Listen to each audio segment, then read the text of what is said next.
ከነዚህ ከንብረቶች በፊት ፍቅር እኔ ጋር መታ ስለ ንብረት ከማውራቷ በፊት እኔ እሷ ጋር የሚሄደው በቃ ይቅርታ አድርጊልኝ፣ በሽማግሌ በጣም ለረጅም ጊዜ አስጠይቂያታለሁ። በቃ ይቅርበኝ፣ አጥፍቼ ከሆነ እኔ ከአንቺ ጋር አብሬ መሆን ነው የምፈልገው፣ መስራት፣ ማደግ፣ ከአንቺ ጋር መለወጥ ነው። ካጠፋው ይቅርታ ብዬ ለብዙ ጊዜ በሽማግሌ በትልልቅ ሰው በራሷ ቤተሰቦች በእናቷ አስጠይቂያታለሁ ለረጅም ጊዜ። እነዚህ ንብረት የሆነ ነገር ከማለታችን በፊት ለብዙ ጊዜ ለፍቻለሁ ለፍቅር ሜቢ አስፈላጊ ከሆነ ብዬ ነው። እኔ አሁን ንብረትና አንልጠያየቅም ነበር።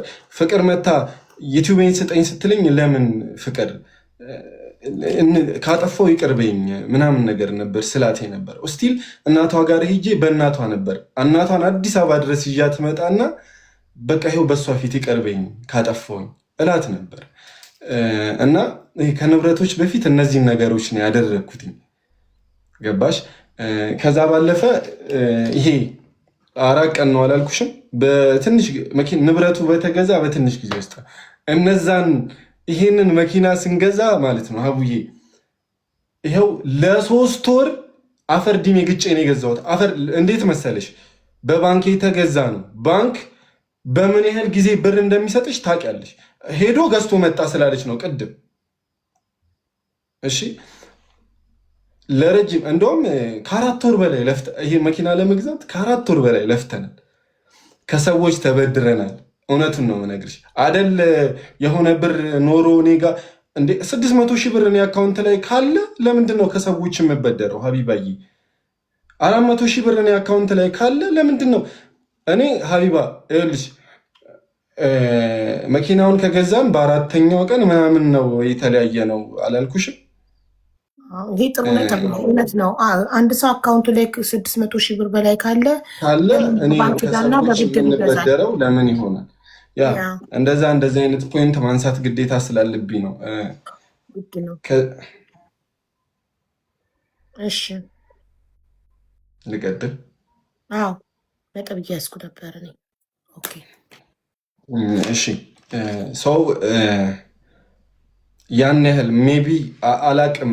ይኸውልሽ እሷ አሁን ገምታ ሁላ ምን ብላለች መሰለች? የሚወርድ እስከ 200 ሺህ ብር አለ ምናምን ብላለች። እኔ ወላሂ ላዚም ነው የምልሽ ሀቢባዬ፣ አይኑ ምናልባት በጊዜው ብዙ ነገር ላይ ስለነበርኩኝ አላስታውስም። ይሄን ያህል ብር ከዩቲዩብ የወረደልኝ ብር ይኸው ልጄን ይንሳኝ አላስታውስም። እንደዚህ አይነት ነገር አላስታውስም። ግን በጣም ብዙ ብር እንደተበደርን እስቲል ማለት ነው የምልሽ ሀቢባዬ፣ ከባንክ ውጭ ከባንክ 1.5 ነው የተበደርነው። ከባንክ መኪናውን ስንት ነው የገዛው? እኛ ማለት ነው ሀቢባዬ ስንት ብር መሰለኝ? 700 ሺህ ብር ይዘን ነው መኪና ልንገዛ ይወጣል።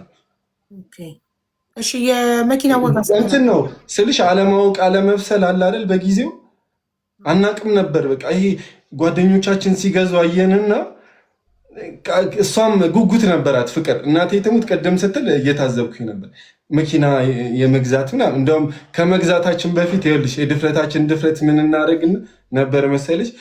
መኪና ተከራየን እንድንለምድ ብለን ሁለታችን ስልሽ አናቅም ነበር። ይሄ ገና እንትን ላይ ነበርን ምናምን በቃ ገንዘብ ይሄ አካውንታችን ላይ 500 ሺህ ብር 600 ሺህ ብር ሲኖር መኪና ምንገዛ መሰለን። አዲስ አበባ በመጣም በትንሽ ጊዜ ውስጥ ነው እነዚህን ነገሮች ያደረግነው እና 700 ሺህ ብር ምናምን ይዘን መኪና ካልገዛናል። ከዛ የምንመኘው መኪና ምን መሰለሽ? እኔ በሰዓቱ ይሄ ዋጋቸው እኔ እየወጣው ቼክ አረግ ስለነበረ ማገኛቸው ትንንሽ ቪትስ ምናምን ከዛ ኖ ትልቅ መኪና ካልሆነ አለችኝ ፍቅር፣ ከፍ ካላለም አለችኝ። ከዛ በቃ የእሷንም ስሜት ለመጠበቅ አልኩና ሀቢባዬ እንደምንም በቃ ታግሼ የባንኩን ነገር ምናምን ፕሮሰስ አድርጌ በጣም ረጅም ጊዜ ታግሼ ጄቱር ደፈርኩኝ። ከሰዎች ተበደርን፣ በጣም ከብዙ ሰዎች ተበድረን እስቲል ያልከፈል ነው እስከዛሬ ማለት ነው። በጣም ከብዙ ሰዎች ተበደርን። ደግና ናችሁ ባንዴ ጄቱር ሰው ከቤት ጀምሮ ያሳድጋል። እሺ እኮ ይህን ጄቱር ለመግዛት 700 ሺህ ይዛችሁ 1.5 ደግሞ ከባንክ ተበድራችሁ ሰው በ2 ከምናምን የገዛችሁት አይደለም እንዴ ከሌላ ሰው በጣም ብዙ ብር ተበደርን። ከሰዎች ከግለሰቦች? አዎ አዎ። ኦኬ እሺ። አይ ቅድምም ስትጀምር አንተም ሳትመጣ ከሰዎች ብድርና ሜቢ ሪከርድ ኋላ ሄጄ ማየት አለብኝ መሰለኝ፣ እርግጠኛ ካልሆንኩ ታርምኛለሽ። የባንክ ዕዳና የሰዎች ብድር መኪናው እንዳለበት አንቺም ተናግረሽ ነበር አይደል? ትክክል ነኝ? ኦኬ እሺ። 1.5 እኮ ስንት ነው የተገዛው መኪናው? 3 ነጥብ ብቻ አንድ ላይ ያው የሆኑ ከነ ፕሮሰሱ ምናምን እስከ 4 ይገባብናል ብዬ አስባለሁ። እሺ 4 ብለን ብንይዘው ማለት ነው 1.5 ከባንክ ተበደራችሁ 700 ሺህ እጃችሁ ላይ ነበረ። 2 እንዳለ ከሰዎች ከተለያዩ ሰዎች ነው ወይ ከአንድ ሰው ነው? ኧረ ከተለያዩ ሰዎች። ኦኬ እሺ ጥሩ።